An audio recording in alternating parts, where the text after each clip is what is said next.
문해력을 우리가 어떻게 키울 수 있느냐에 대해서 생각을 좀 해볼 필요가 있는데요. 첫 번째 많이 저한테 질문하는 이야기 중에 하나가 소리내어 책을 읽으면 문해력에 도움이 되나요? 라는 질문입니다. 도움이 됩니다. 왜 그럴까요? 천천히 생각하면서 글을 읽을 시간을 갖기 때문에 도움이 돼요. 사실 천천히 생각하면서 글을 읽는다면 굳이 소리내서 책을 읽을 필요는 없겠죠. 하지만 우리가 눈으로 볼 때는 빨리빨리 쭉쭉 넘어가는 경우가 있거든요. 이렇게 되면 깊이 있게 책의 내용을 생각하는 시간을 갖지 못하기 때문에 문해력, 사고하는 힘을 키우는 데 있어서는 제한적일 수밖에 없는 것이죠. 이 소리내어 책 읽기 방법과 관련해서 또 하나 질문이 뭐냐면, 이거는 유치원, 초등학교 저학년 아이에게만 필요한 방법 아닌가요? 이런 질문들이 있어요. 근데 아닙니다. 저 같은 어른들에게도 필요한 전략이 될 수 있어요. 왜냐? 아까 말씀드렸던 내용과 똑같아요. 생각하면서 읽을 수 있는 시간적 여유를 갖다 주기 때문에 그래요. 우리가 생각의 속도라고 하는 게 있거든요. 내가 어떤 내용을 처리할 수 있는 속도 이상으로 책을 빨리 보게 되면 절대 책의 내용을 소화할 수가 없습니다. 천천히 책을 읽는 데 있어서 하나하나 짚어가면서 책을 보는 것, 소리 내서 그 내용을 다시 한번 더 지각해 보는 것, 이런 거는 생각할 시간을, 또 그 생각을 하면서 그 의미를 좀 더 깊이 있게 만들 시간을 만들어주기 때문에 어른들에게 있어서도 효과적일 수 있는 거죠. 따라서 속도, 이게 중요할까요? 저는 그렇지 않다고 생각합니다. 속도는 옛날에 많은 정보를 빠른 시간에 획득하기 위한 방법으로 많이 사람들이 이야기를 했는데, 많은 정보를 단순히 획득한다는 게 무슨 의미가 있습니까? 요새 포털에 가서 찾으면 그런 일반 지식들은 다 있지 않습니까? 책을 읽는 이유는 정보를 획득하려고 하는 것이 아니라 그 지식 정보를 소재로 해서 생각하는 경험을 만들기 위해서 책을 읽는 거기 때문에 속도 절대 해서는 안 된다. 저는 그렇게 생각합니다.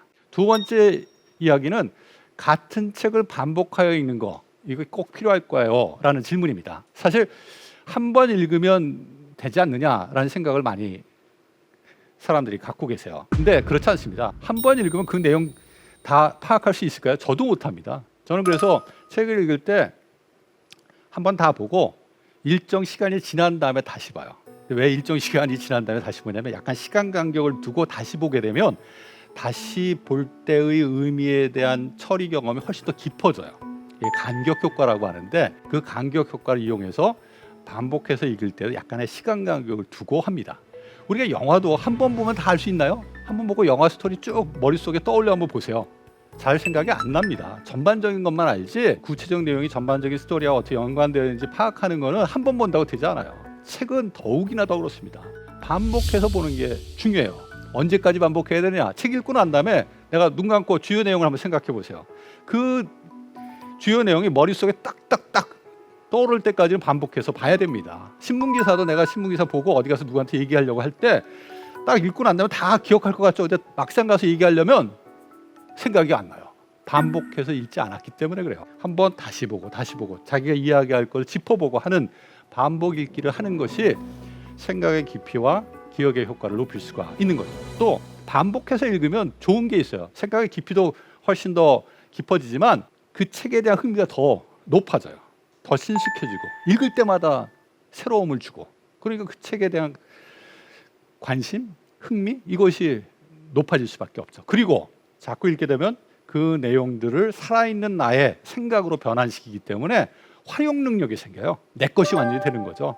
그런 측면에서 봤을 때 반복해서 책을 읽는 것은 상당히 중요하다. 제가 읽은 책 중에 다시 반복해서 읽는 책, 정말 내가 감명 깊게 읽은 책은 별도의 책꽂이 칸에 책들을 모아놓습니다. 인생 책꽂이라고 해가지고 주제별로 쭉 책들이 되어 있지만, 어떤 칸은 제가 나중에 꼭 반복해서 읽고 싶은 책, 생각이 안 날 때 한 번씩 계속 꺼내서 그 내용이 무엇인지 확인해 보고 싶은 책 칸을 별도로 만들어 놉니다. 그럼 그거 보면 뿌듯해요.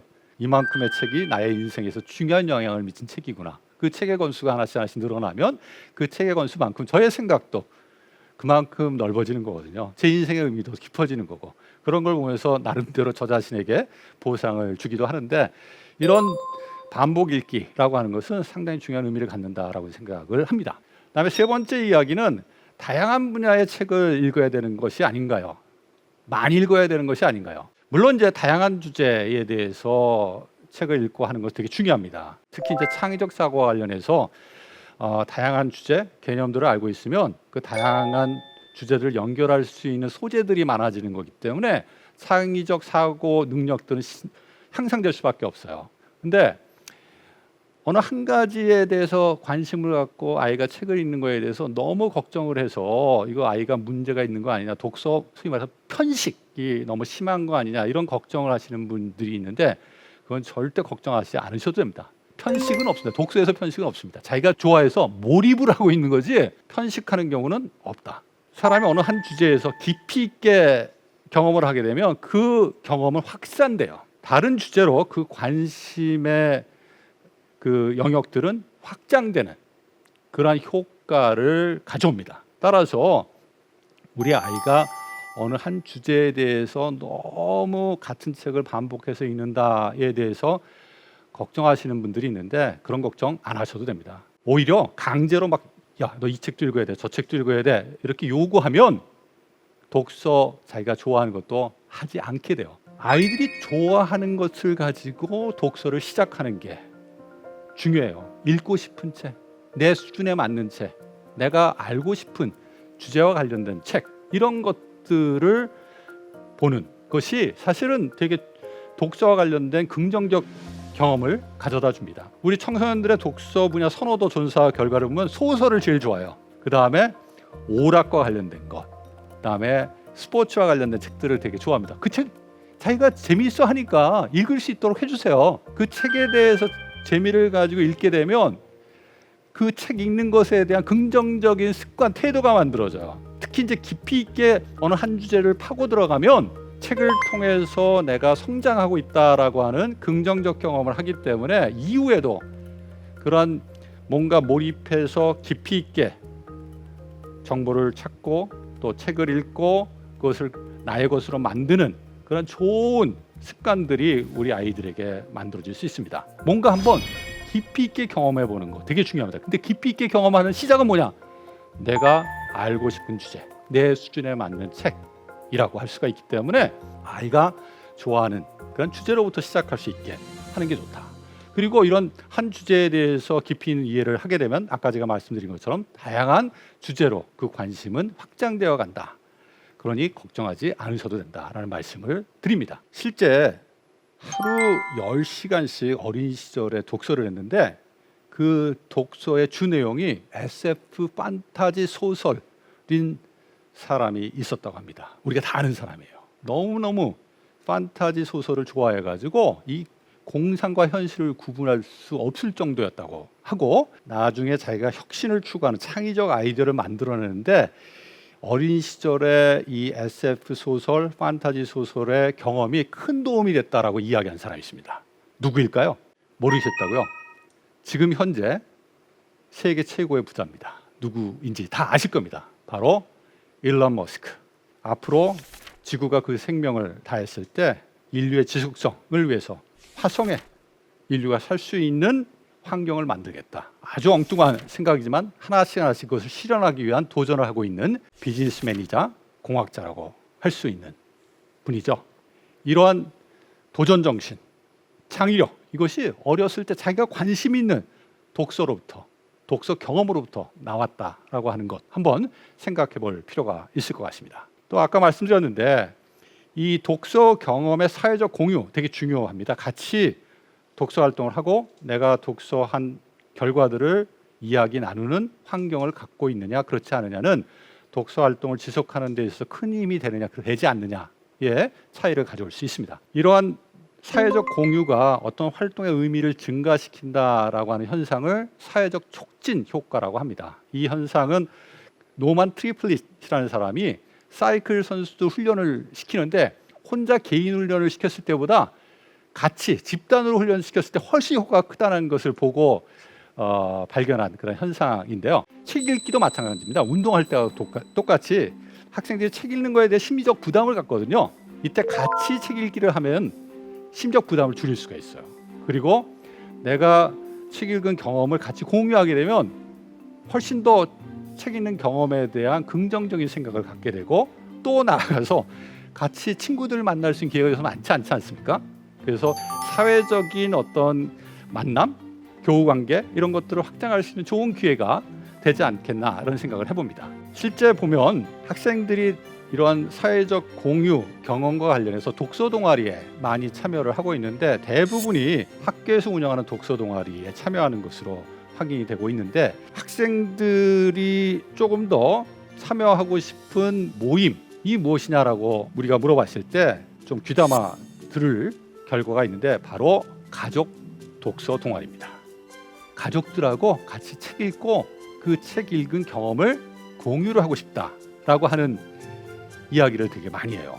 근데 아까 우리 학생들의 부모에게 바라는 것의 교사 결과에서도 나온 것처럼 가정 내에서 독서에 대해서 같이 이야기할 수 있는 환경이 잘 갖춰지지 않은 것이 우리의 지금 현실이 아닌가라는 생각을 안타깝게 해보게 됩니다. 근데 학생들이 이런 같이 모여서 독서 경험을 나누는 그런 활동에 대해서 어떻게 생각하냐를 보면은 학교 동아리에 참여한 경우에 있어서도 그 동아리에 참여해서 다른 친구들하고 이야기를 나눈 경험은 상당히 도움이 됐다라고 하는 비율이 훨씬 높아요. 그리고 전혀 도움이 안 됐다라고 하는 비율은 아주 낮습니다. 이처럼 우리가 전반적으로 사회적인 어떤 환경에서 독서 활동을 긍정적으로 나눌 수 있는, 같이 할 수 있는 그러한 그 모임들 이런 걸 활성화시키는 건 되게 중요하고, 그 시작점이 우리 가정이 되면 좋겠다라는 생각을 해봅니다.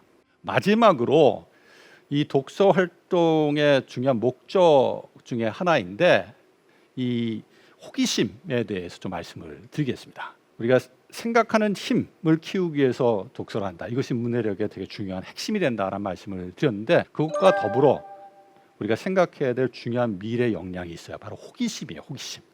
이 호기심은 다양한 경험, 독서를 포함한 다양한 경험을 기반으로 해서 만들어지는 거예요.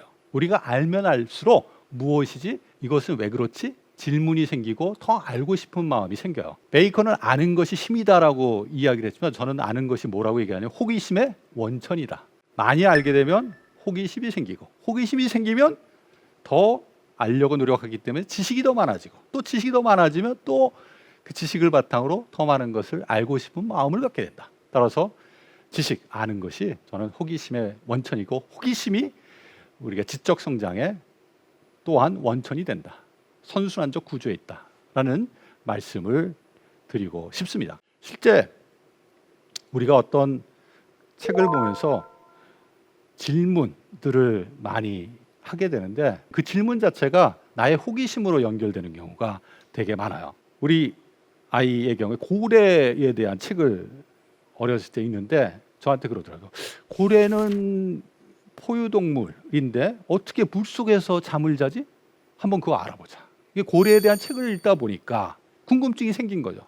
이 궁금증이 생기니까 한번 다른 책들을 통해서 그 궁금증을 해결하기 위한 노력을 하게 되고, 그 과정을 통해서 고래에 대해서 더 잘 알게 되는, 그리고 고래에 대한 호기심을 더 많이 갖게 되는 그러한 일들이 있었거든요. 제가 질문을 통해서 자기 성장의 원동력을 키워온 많은 사람들 중에 가장 많이 언급하는 분이 이어령 선생님이세요. 이분은 자기의 삶에 대해서 어떻게 정의를 하셨냐면, 내 삶은 매일 물음표와 느낌표를 오고 갔다. 물음 느낌표가 내 삶을 성장시킨 원동력이었다.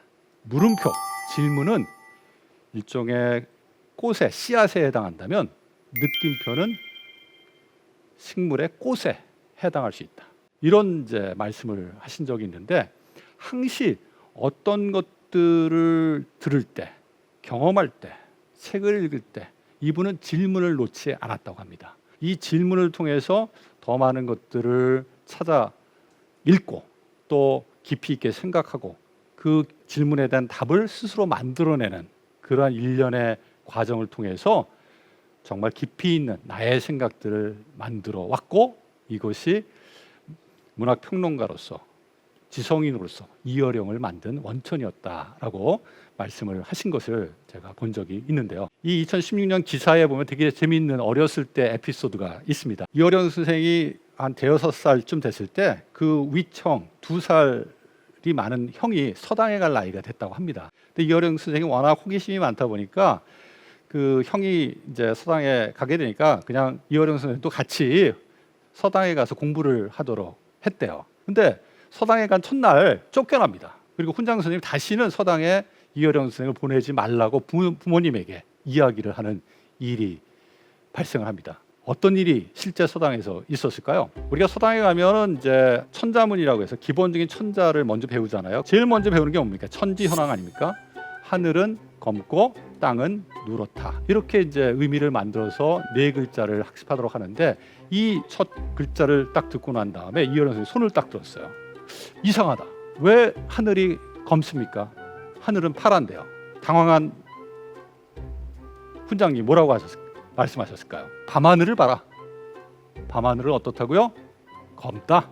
자, 됐지? 다음으로 넘어갈게. 이어령 선생이 가만히 있었을까요? 가만히 있지 않았습니다. 그 답에 대해서 전혀 받아들일 수가 없었던 거죠. 뭐라고 말씀하셨느냐? 아니, 밤에 땅을 보면 땅도 검습니다. 그러면 땅도 검다고 얘기해야지 왜 땅은 누렇다고 얘기를 합니까? 진도가 안 나가는 거예요. 그러니까 훈장 선생님이 이어령 선생을 집으로 보내고 다시는 서당에 보내지 말라고 한 것이죠. 근데 실제 이 문제를 이분이 이제 40이 돼서 주역과 음양 오행 공부를 하면서 풀어내요. 우리가 하늘은 동서남북 방위를 얘기할 때 북쪽을 얘기하고 북쪽을 색깔로 얘기할 때 현자로 얘기를 한다고 합니다. 물리적인 검음은 흑자로 우리가 한자로 표기를 하지만 상징적인 의미에서의 검다라고 하는 현자로 표현하는데 북녘 하늘이라는 의미에서 이제 현자를 쓴다고 합니다. 그때서야 자기가 갖고 있었던 질문이 풀렸다. 이분은 자기가 가졌던 질문에 대해서 한 번도 포기하지 않았고 그 질문을 끝까지 해결하는 방식으로 자기의 생각의 크기를 확장해 온 어떤 대표적인 지식인이라고 할 수가 있는 거죠. 사실 허준희 교수도 인터뷰에서 뭐라고 했느냐? 자기도 진도 빼기 힘들 정도로 질문이 많던 학생이었다. 자, 우리 학교에서 제2의 허준희 교수가 나올 수 있을까요? 저는 쉽지 않겠다라는 생각을 합니다. 학교에서 질문하면 뭐라고 합니까? 너 공부 제대로 안 해왔지? 너 스스로 네가 공부해서 그 문제 해결해.